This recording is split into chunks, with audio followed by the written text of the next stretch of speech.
Vi vil vores elever noget, vi vil udfordre dem. Man kan ikke vokse personligt, hvis ikke man møder nogle andre mennesker, der har nogle holdninger, der vil noget og vil fortælle dig noget, der er vigtigt for dem, og det vil vi gerne. Men det er aldrig på den der forførende eller påtvingende måde.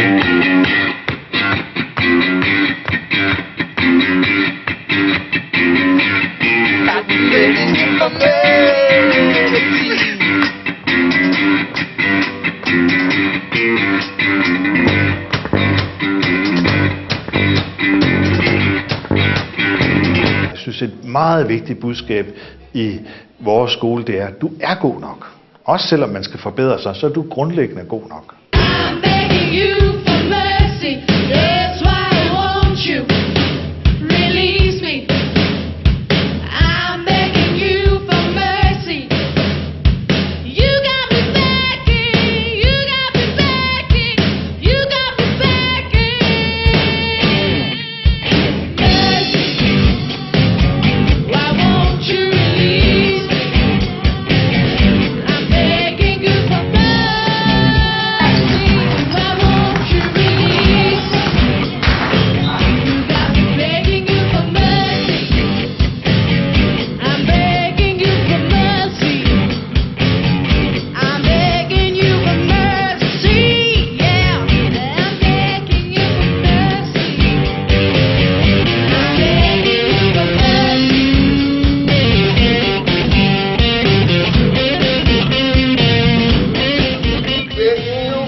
Originaler, dem får man først, når man er en del af et fællesskab.